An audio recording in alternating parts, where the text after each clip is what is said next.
Isang Indonesian boxer mga tol ang matapang na dumayo dito sa Pilipinas kung saan nagyabang pa ito na napakadali lang daw ang style ng Pinoy na kanyang makakaharap. Dito ay makakatapat niya ang binansagang Zuma dahil sa lakas at tulis ng kanyang mga suntok. Ito ay si Rolly Gasca ng Cebu na naninirahan na sa Osaka, Japan na may 26 wins at 9 knockouts sa kanyang kartada na isang OPBF Super Bantamweight Champion. Ang maangas na padala naman ng Indonesia na si Lande Olin na may 11 wins at 9 knockouts. Hindi ito madaling kalaban sa ating Pinoy dahil itong si Olin mga tol ay isang Indonesian Boxing Commission champion na tumalo na rin ng mga Pinoy. Halika mga boxing fans, ating panoorin kung paano ito pinabagsak ng ating Pinoy ng 4 na beses at tinapos lang ang laban sa round 2 sa laban na naganap sa Waterfront Hotel and Casino sa Cebu City. Sa pagbungad ng unang round mga tol, ang Pinoy na si Gasca ang naka-red trunks habang brown naman ang suot ng Indo boxer na si Olin. All in para sa kanya.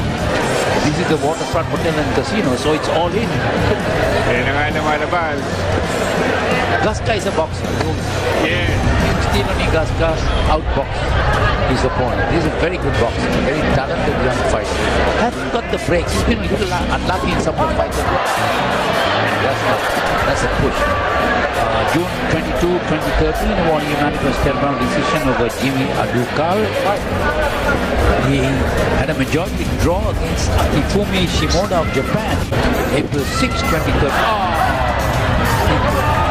Mabigat ang naging opening. Mula sa isang sulid na kanan ni Gasca, bagsak si Olin ngunit tumayo pa ito at lumaban. Ni Gasca knocking down Lande Olin. Tama ka. Former OPBF Super Bantamweight Champion. See, yung problema ni Olin, he is throwing punches wildly and he gets tagged with a good counter from Gasca. Inactive kasi ito si Olin, ano? Medyo a lot of ring rust. Oh, he's staggered again. Kasi I think he's fought only once in the last year and a half. That's why may konting problema rin sa timbang. Yeah, he's Olin, his struggle making the weight. Yeah, he was 3 pounds over the weight limit. Gasca going after Olin. He wants to win impressively, but Olin is fighting back. Gasca Missed completely. very wild shootout in this opening round. Pagkita ni Rolly Gasca at Lande Olin.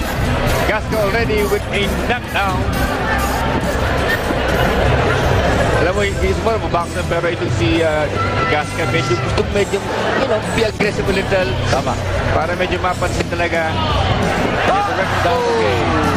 Round number 9. Olin shaking his head.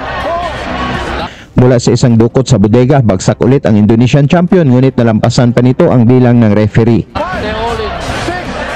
Will he make the count? No, he gets up. He makes the count. He's all right. Ganyan naman talaga ang strategiya, no? 10 count yan eh, 1 to 10. So, bakit ka tatayo ng mabilis? Right to the body by Gasca. Alam niyang inactive, alam na may problema sa timbang. Ina-target ni Gasca ang bodega. Good body shot, but Gasca came back with the left hook. Lande Olin is, para sa kanya, it's now or never. Hope for the best. Wild punch. Jumped it with the right. Alam mo, yung style ni Olin, may pagka-reggae. Good left by Gasca. Oh, That was the best. Tuloy ang aksyon dito sa round 2 mga tol kung saan wala ng plano. Napatagalin pa ng ating Pinoy ang laban.